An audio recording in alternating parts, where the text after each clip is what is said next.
This is the summary from June 5th, 2025. Bryana Bongolan, Entique Santos and Jane Doe all took the stand to testify in the ongoing Sean Diddy Combs trial. Here's what went down in court. Warning, this video contains explicit and graphic details. If that's not your vibe, now's your chance to click away. But if you're here for the unfiltered truth about what's really going down in that courtroom, keep watching and remember, everyone is innocent until proven guilty. Hello and welcome to Beauty by Jen. If you have or if you haven't been here, welcome either way.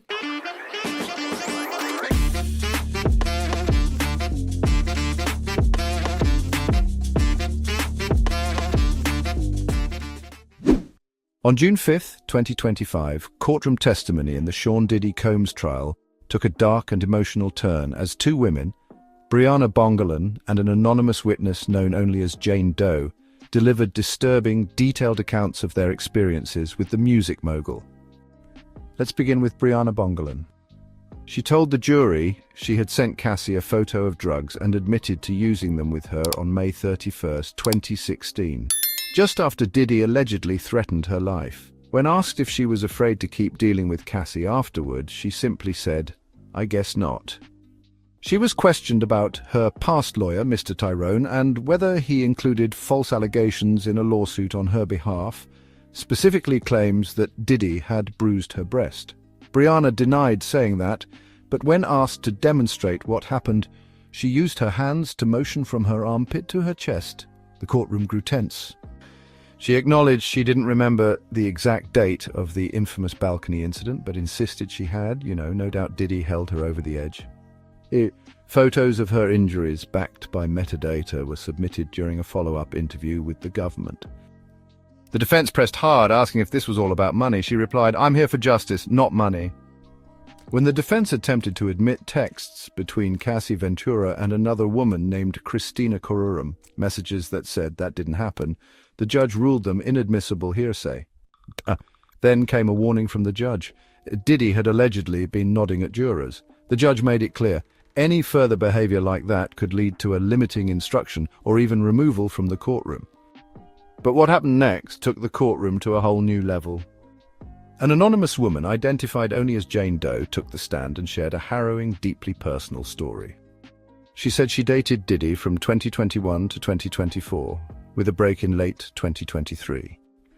So they actually met during a girls' trip to Miami back in 2020 while he was dating her friend. But despite all that, he still pursued her, even calling her Bert to his Ernie.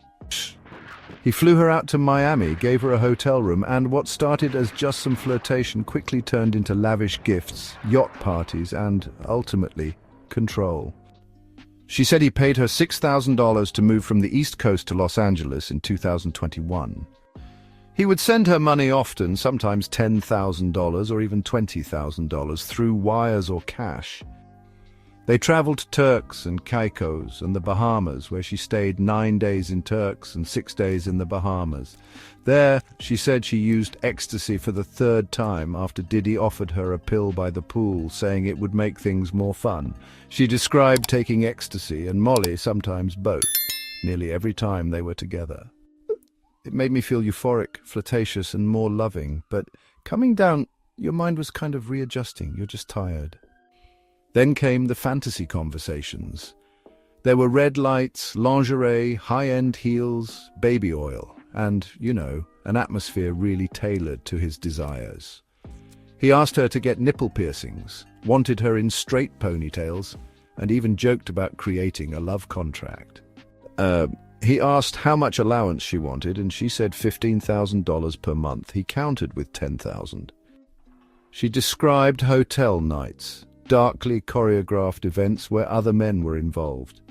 One night in May 2021, she had been up for over 15 hours, high on ecstasy and Molly. Diddy looked at her and said, "It can happen tonight." An entertainer named Dawn arrived. The room was a suite, set up with red lights and assistants preparing the scene. She described being nervous in a robe, dancing to get her nerve up, while Diddy watched and touched himself. She greeted the entertainer and said Diddy encouraged her sweetly, telling her to go through with it. She asked for a condom. Diddy replied that the guys he brings in are tested.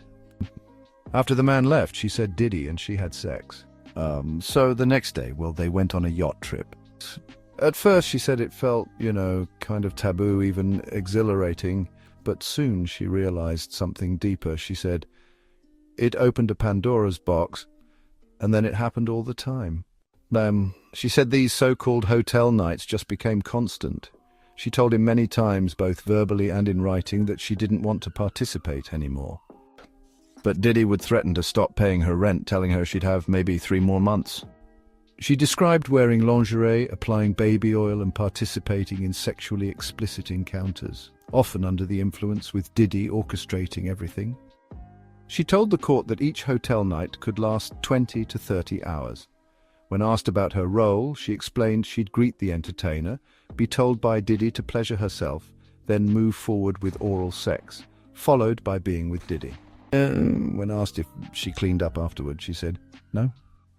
She said that even when they weren't engaging in group sex, even if we spent a day or two together, it all felt like a hotel night.